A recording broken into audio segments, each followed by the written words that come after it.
Congress party నాయకులు విమర్శలు మానుకొని ఎన్నికల్లో ఇచ్చిన హామీల అమలుపై దృష్టి పెట్టాలని బీఆర్ఎస్ నేత ఏనుగుల రాకేష్ రెడ్డి సూచించారు. రాబోయే గ్రామ పంచాయతీ ఎన్నికలను బీఆర్ఎస్ పార్టీ ధీటుగా ఎదుర్కొంటుందని ఆయన ధీమా వ్యక్తం చేశారు. ఖమ్మం జిల్లాలో 3 మంత్రులు ఉండి రైతుల్ని పట్టించుకోవటం లేదని రాకేష్ రెడ్డి విమర్శించారు. అక్కడేమో బోలాశంకర్ లాంటి కేసీఆర్ ను అందుకొని బలాలు రేవంత్ రెడ్డి తెచ్చుకున్నారు. ఇక్కడేమో దానకరం లాంటి కందాలను వదులుకున్నారు. ఏం జరుగుతుందో లేదు ప్రజల్లో, పల్లెల్లో ఈరోజు మనకు అనుభవమే చెప్తున్నది. కాబట్టి తప్పకుండా రాబోయేటువంటి గ్రామ పంచాయతీ ఎన్నికలను కూడా ధీటుగా ఎదుర్కొంటుంది బీఆర్ఎస్ పార్టీ. మేము ఎదుర్కోవడం కాదు, ప్రజలు ఎదుర్కొంటారు, ప్రజలే ఎదురుస్తాను.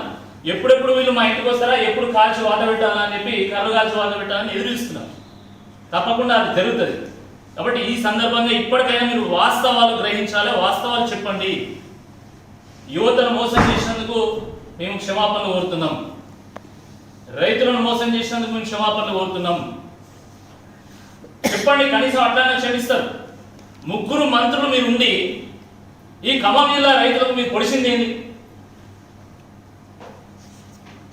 ఆయన దుమ్ముగూడెం ఎత్తిపోతల పథకాన్ని కేసీఆర్ గారు సీతారాముల పేరు మీద మళ్ళీ దాన్ని పునఃప్రారంభించి ఖమ్మం జిల్లాను మొత్తం సస్యశ్యామలం చేయాలని వారు ప్రయత్నం చేస్తే 80% పనులు పూర్తి చేస్తే కూడా ఈరోజు ఆ 20% పనులు ఈరోజు మీరు కంప్లీట్ చేయలేక, మీరు నీళ్ళు ఇవ్వలేక మీరు చితుకులా పడతాం. మీరు అయితే ఇంకేందో రైతుల గురించి చర్చిస్తారు.